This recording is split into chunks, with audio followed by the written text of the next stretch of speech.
sweet, sweet temptation of AI. As a developer, it's fantastic to have those tools for Git commits, and yeah, it's tempting. But is it secure? Is it safe? Is it always doing the things we want, we anticipate, we want it to do? This question, Niels is going to answer to us. Niels comes from Switzerland, and he works in the field of ITsec, and he is an advocate of open source tools and an advocate of Linux, and it is his first time being on the Congress, and it is his first talk on the Congress.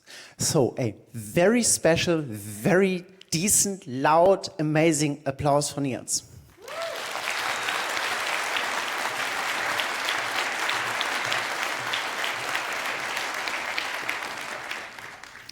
Thank you very much. Thank you for the introduction. So hello everyone, and thank you for joining so early in the morning. I hope you had some sleep last night. So this talk is called AI meets Git, Unmasking Security Flaws in Qodo Merge. So my name is Niels. I'm a security researcher, and I think I got introduced pretty well already, so I will skip this. So basically, this talk is going to be a story of an open source tool, and we'll see how we can exploit it to get privilege escalation on GitLab through quick actions, how we can leak tokens and get write access to GitHub repositories, and how we can then do lateral moves to leak GitHub repository secrets.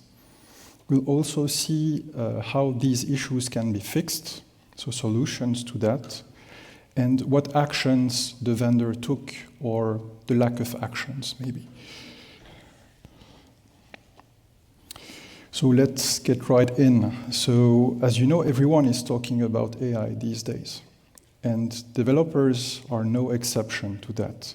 And when a developer hears about a cool new tool that uses AI, they are very likely to start using it for their open source projects, right? But if that tool has security vulnerabilities in it, the consequences can be quite catastrophic. Yet everyone wants to use AI because it's cool, it's trendy, so they may overlook the security of things just for the sake of using AI. And this is precisely what's happening with Qodo Merge. So Qodo Merge is an open source tool developed by Qodo, and it can help developers review and handle Git pull requests. And to do that, it uses LLMs. So that tool supports multiple Git providers, such as GitHub, GitLab, Bitbucket, and it's getting adopted by more and more open source projects, including very popular ones. So how do you use it? So here we have a really simple example. So we take GitHub, for example. So we have a pull request, which is very simple. It just modifies the README file and adds a usage section to that file. So if you have a GitHub repository where you have installed and set up Qodo Merge, let's say through GitHub Actions, for example, you can write a comment on that that pull request that says /ask and then some question, like what is this about? And Qodo Merge is going to interpret that and reply with an answer that is supposedly useful to the developer, like, okay, this PR is about adding a new section to the README file. It actually tells how to run the project using poetry run start. So we've seen the ask command, but Qodo Merge interprets multiple commands that it supports. And all of these commands start with a slash. But you can also do like /improve. And Qodo Merge is going to suggest changes to the code automatically, make a review, like is there problems in the code, automatically update the changelog file, and so on and so on. So there are multiple ways you can install and run it. Let's say the easiest one is if you use GitHub is through GitHub Actions, but you can also run that as a GitHub app. If you use GitLab, that can run through the CI/CD pipeline. Or if you want, you can also set up a GitLab webhook, which you can set up to basically call your own instance of Qodo Merge that you run on your own server. You can also run it locally and tell it to connect to a GitLab, GitHub instance, and so on. Now for configuration, because Qodo Merge needs to basically access the pull requests and the comments, you will need to provide access tokens or API keys to your GitHub or GitLab project. And for the LLM service, you also need to provide an API key there, such as if you use OpenAI, for example. So the way it works is quite simple, right? So when you post a comment, basically the Git provider is going to notify Qodo Merge somehow. So that depends on what installation method you use. But if you use a GitHub action, it's going to run a GitHub action, and Qodo Merge is going to run in there. It's going to see that there was a new comment that was posted and determine that that was an ask command, extract the question, which is after /ask. It's going to generate a prompt, send that prompt to the LLM service, get a response from the LLM service, generate a response comment based on a template and that response from the LLM service, and post back a new comment as a response. And then the user can read that comment. So pretty simple. So the question I asked myself was, how is that prompt built? So there are actually two parts there, the system prompt and the user prompt. So let's have a look at these. The system prompt is a static piece of text. There's no input there. So it basically tells the LLM that its goal is to answer questions, and it must do its best to answer the user's questions. And it's just static, so there's not much we can manipulate here. So let's have a look at the user prompt now. The user prompt is built using a template, and notably at the bottom right, there's that orange piece where it says questions. So that's going to get replaced with the question the user put in the comment. So that means when you write the comment, like this, what is this about? The user prompt, the final one, will end up being like this, with the orange parts replaced. So what that means is the user input gets directly inserted into the user prompt. And therefore, we have direct control over the prompt, right? So what could go wrong? So this is typically the case of a prompt injection attack. So it's very easy to trick the LLM into not answering the user question, but writing arbitrary text. So here we simply tell it to write, "I love mermaids." And in the comment, we see that we easily manage to get Qodo Merge to write a comment that says, "I love mermaids." So we can control what it posts, basically. So yeah, cool mermaids. So nothing serious so far, right? We just got it to put arbitrary text. But it turns out GitLab has a feature called quick actions. So quick actions are basically a way to run actions on GitLab by posting a comment. So kind of the same way Qodo Merge works, right? So you see where this is going. So just as an example, if you start writing a comment on a GitLab merge request and you type /, you will get this auto-completion and it will list all of the quick actions you can do. And one example of that is /title. So that is used to change the title of the merge request. So if you type such a comment and you click the comment button, what you will get is your comment is going to be posted, but at the same time, since it contains quick action, that quick action is going to get executed by GitLab, and it will effectively change the title of the merge request. And there are many quick actions, but some notable ones include /approve to approve a merge request, /close to close it, /merge to merge a merge request. You can change the target Git branch for that merge request and change the title as we've seen. So yeah, you see where this is going. So instead of telling Qodo Merge to write I love mermaids, you can tell it to write /approve. And then it's going to post a comment that contains /approve, and at the bottom you see that GitLab actually executes that and approves the merge request, even if you don't have the necessary permissions. So basically, here as a user, I was a reporter, so it's basically the minimum permissions you need to post a comment. But Qodo Merge uses a token which has maintainer role, which lets it do more stuff. So you basically get privilege escalation through quick actions.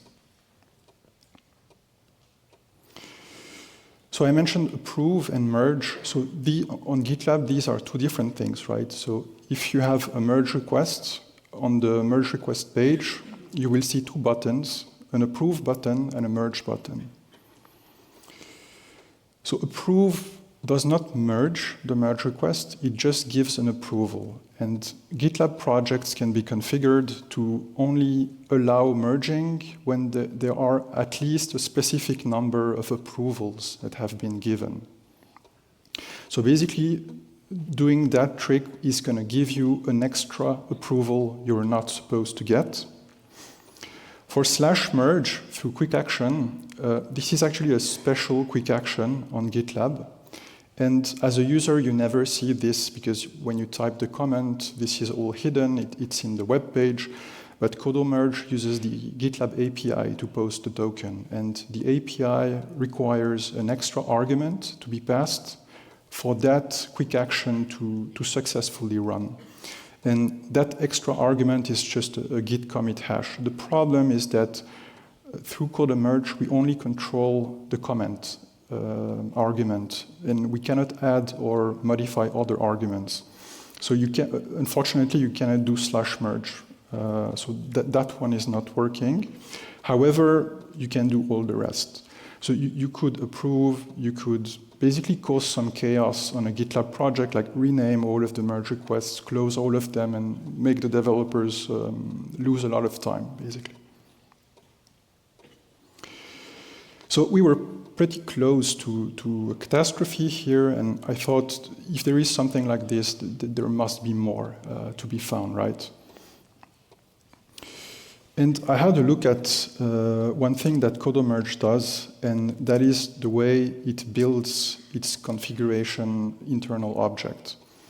So basically, it's going to read configuration from local files and from environment variables, different places. And these files include a configuration file, a secrets file that contains the API keys, and so on.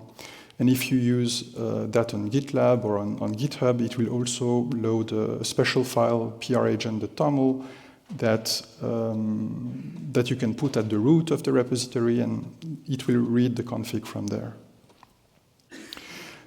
So here is an example of what you would find in that configuration file. So if you use GitLab, this is where you say, here's my GitLab instance. So if you use gitlab.com, fine, just use the default gitlab.com, but maybe you have, I don't know, your own GitLab instance, so you may want to change the URL there. And the personal access token to actually talk to GitLab, this is also where you put it. For GitHub, same. So most people use github.com, but maybe some people use a GitHub Enterprise on-premise instance of GitHub. So this is where you would change the URL to your own instance of GitHub. Same for the LLM provider. So you put your API key there and different settings. So when I was playing with some of the commands, I just tried /update changelog, which is one of the Qodo Merge commands, and I saw this response comment. And it basically told, oh, you can rerun the command and pass -- some key equals some value. And I was like, so what does that do actually? And yeah, actually, Qodo Merge allows overwriting the config options through comments.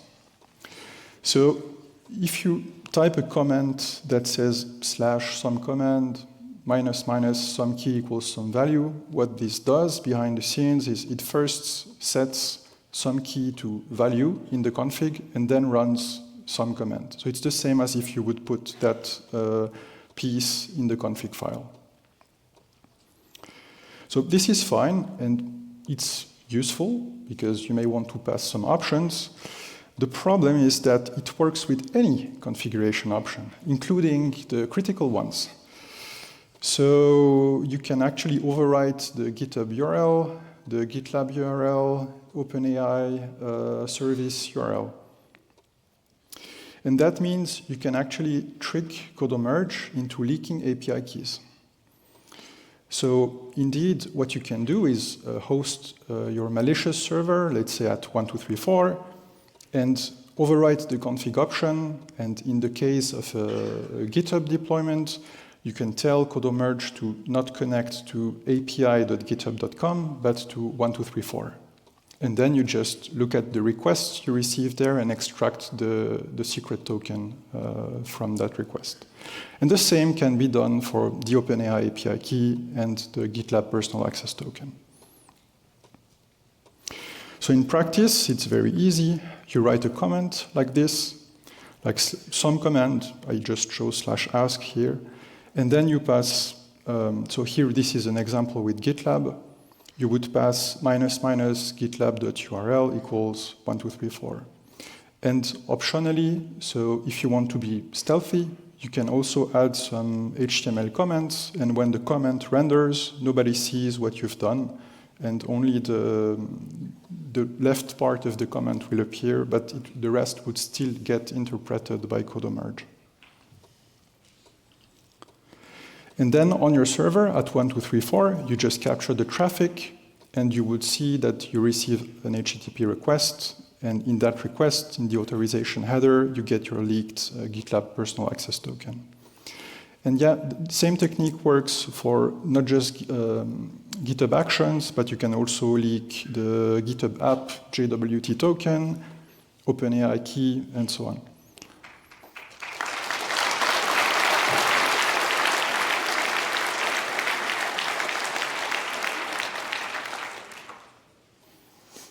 So basically, what's the impact of that? So if you leak an OpenAI API key, well, you get free access to the OpenAI API. Someone else pays the bill. GitLab personal access token, well, depends what permissions you have with that token, but you may be able to do stuff you're not supposed to do on that GitLab instance. And in the case of GitHub, so if that runs in a GitHub action, what you get is an ephemeral GitHub token. So let's see in more detail what this is.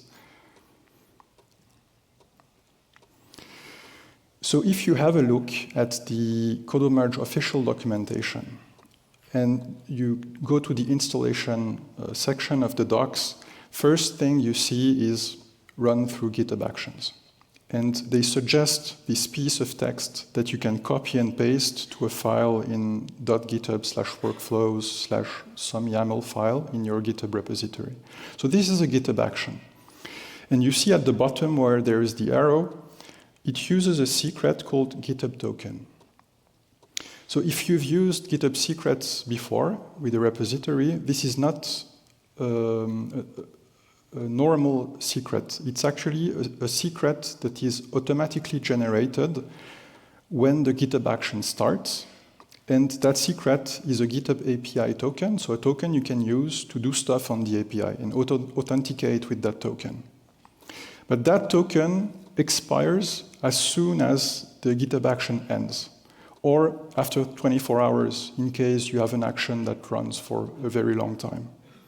And that token comes with some permissions. Problem is, since it expires immediately after the action ends, you need some way to use it, right? If it expires, you cannot use it anymore. So what you can do is use it while it's still hot, while it's still valid.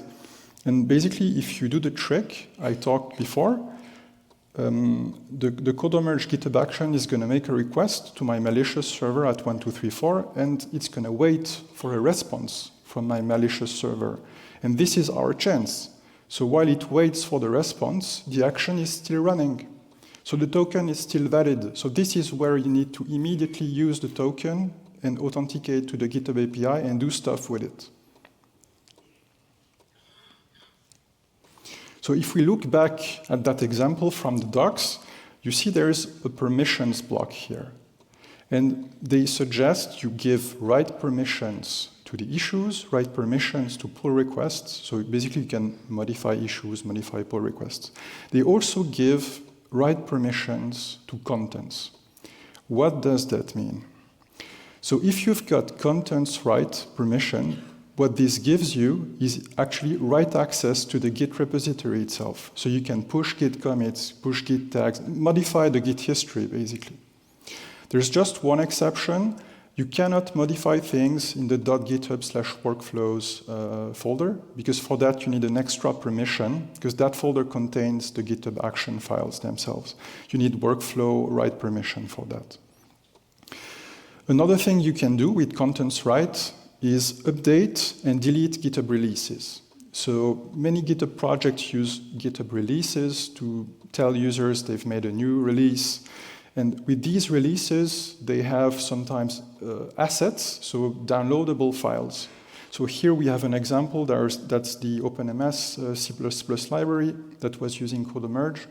And when they make a new release, they provide an executable files that users can download and install the library. So you could replace those executables and serve malware, for example, directly from the official GitHub project. So some people may think, well, maybe this is too many permissions. What if I remove the permissions block? Just don't want to give any permissions.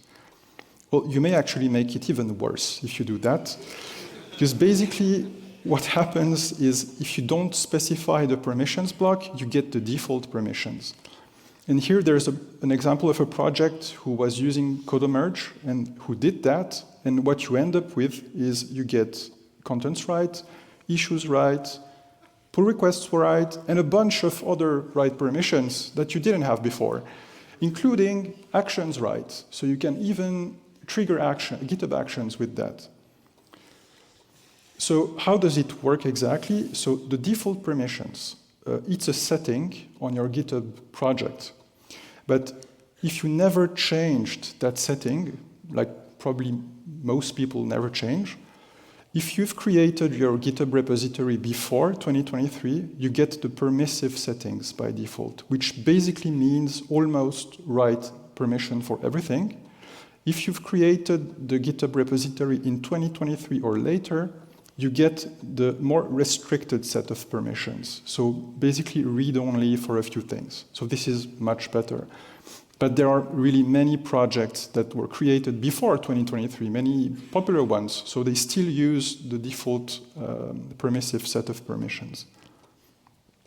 So make sure you check what settings you have and go to project settings, actions, general, and choose the right option at the bottom here. So unless you have a really good reason to give write access to your GitHub tokens.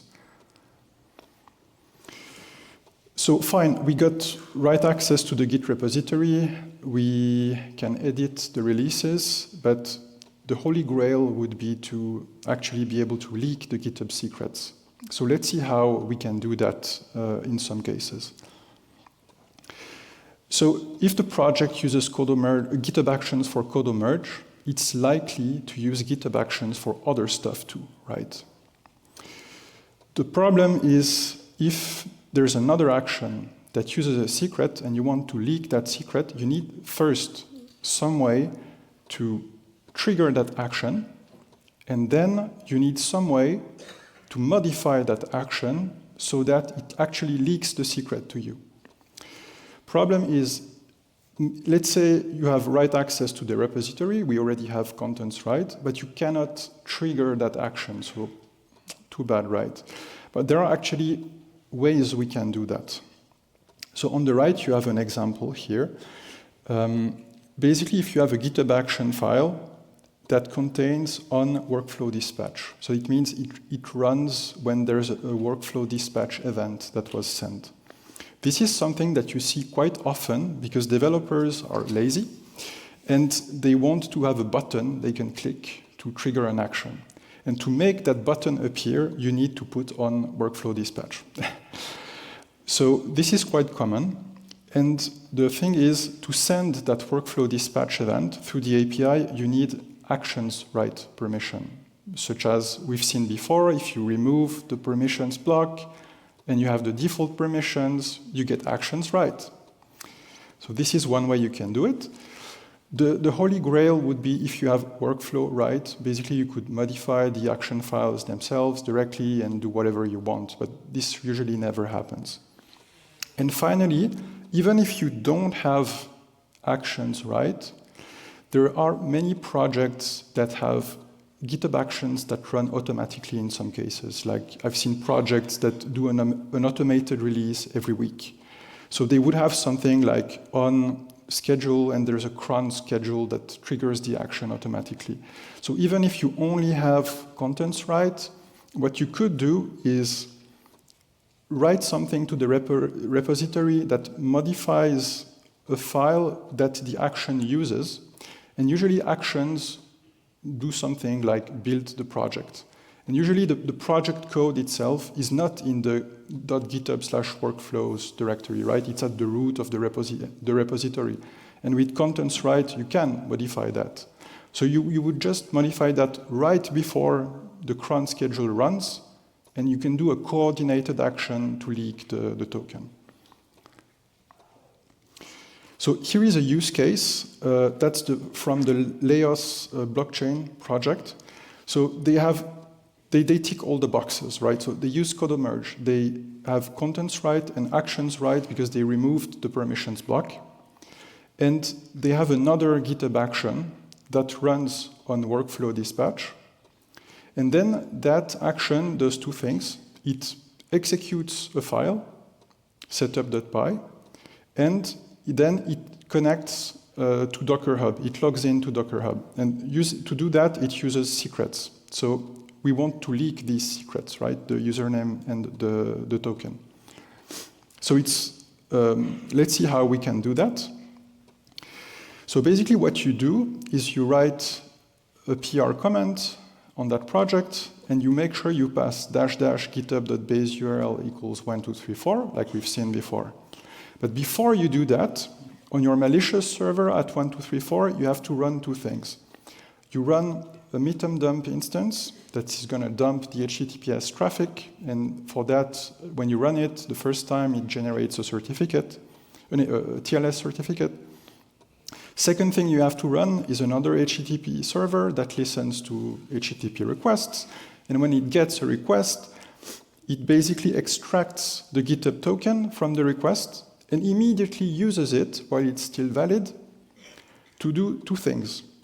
First, it pushes a git commit to the repository, and that git commit modifies the setup.py file that we are going to run in the second action. And it modifies it in a way so that when it runs, it installs our malicious server's TLS certificate, and it modifies the etc hosts file so that when we connect with Docker login to docker.io, docker.io actually resolves to our server at 1234, so that you don't get like incorrect certificate in the HTTPS connection. And second thing it does is it sends a workflow dispatch event, because we have actions write permission, to trigger the second GitHub action, the one that's going to do Docker login and run the setup.py file. And then you can just drink your coffee and wait for Docker login to connect to your server and log the credentials, and you get the Docker Hub credentials that way.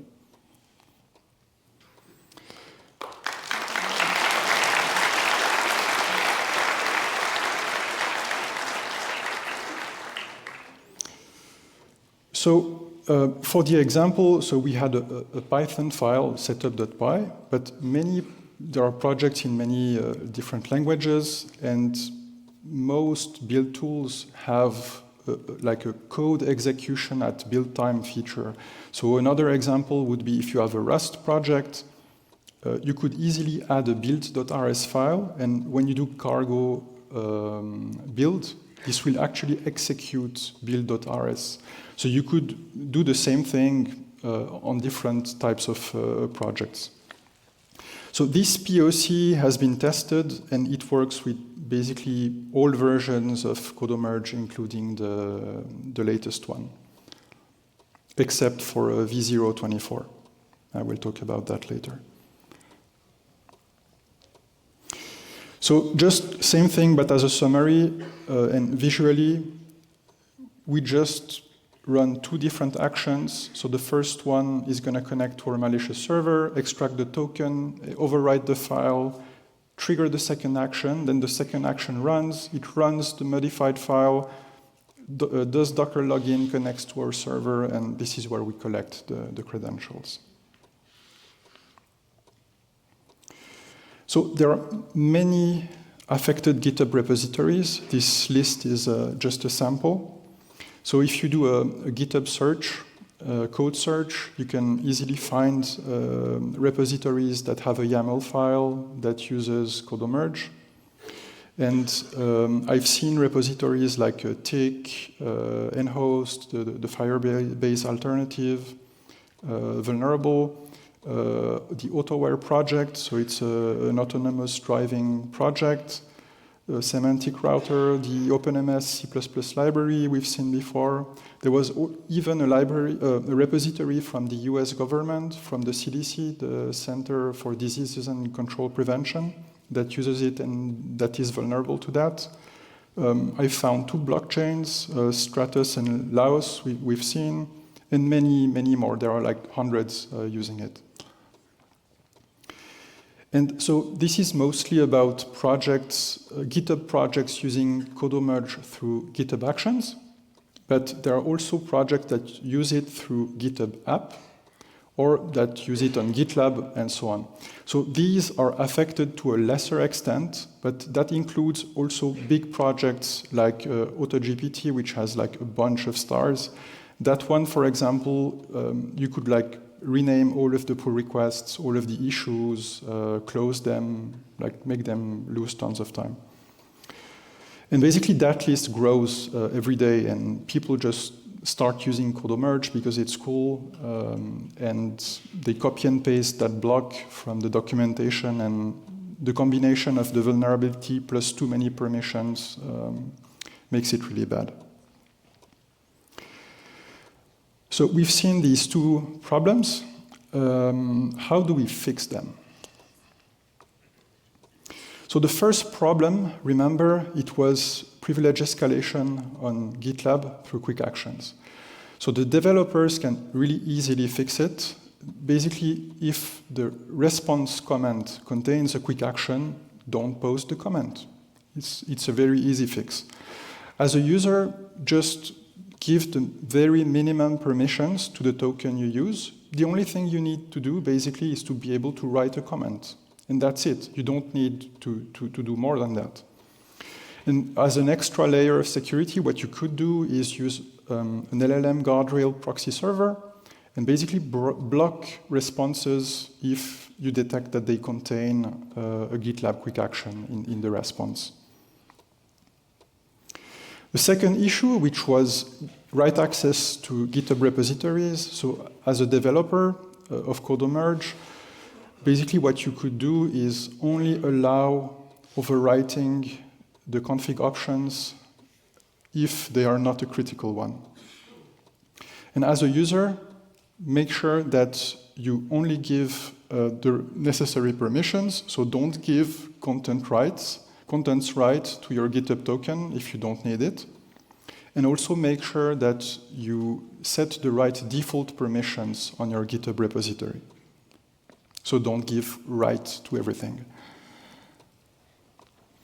And so just a fun fact, there's also something else I noticed in the documentation of Qodo Merge. So now they fixed this, but before they were suggesting, hey, if you want to use a specific version of Qodo Merge, you can pin the version.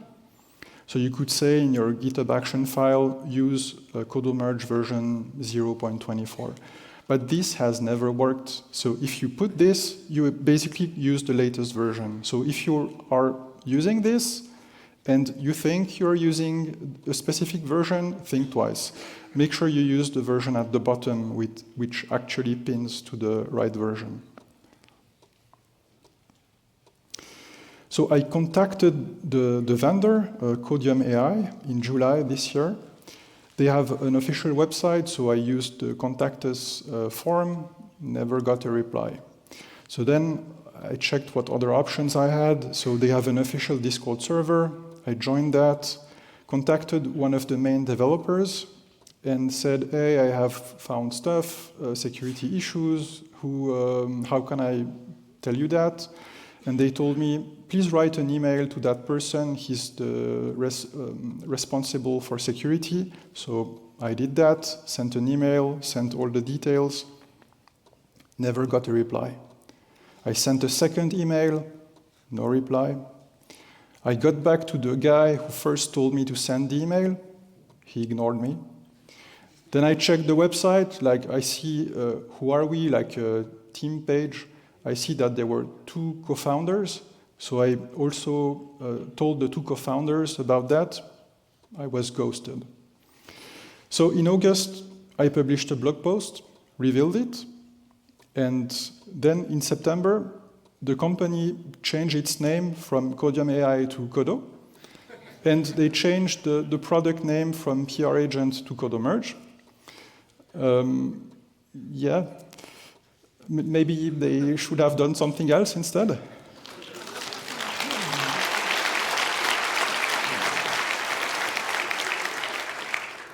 In November, the 2 issues have been assigned CVE numbers.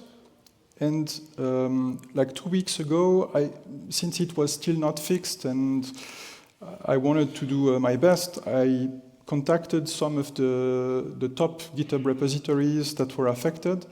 And 3 of them replied and fixed the issue really quickly. So shout out to them. But most of them actually never even replied. So some of that is still not patched. And today, here I am. I think the situation is not really fixed, or not fixed at all. So some takeaways. Well, don't use the latest AI tool because it's cool.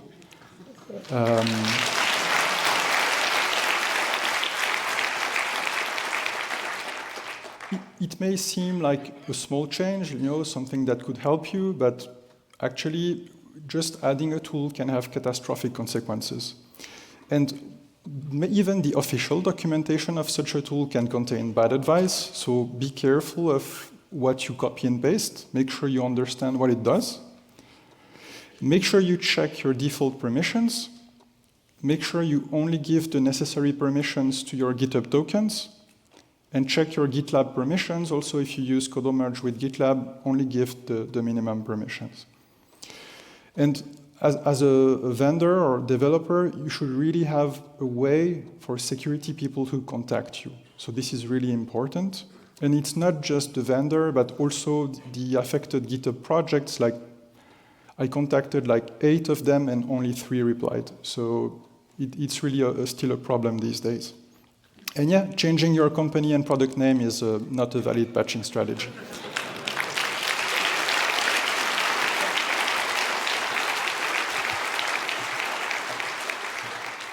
So for more details, you can have a look at the blog post I wrote in August. It contains the full proof of concept code. And yeah, thank you.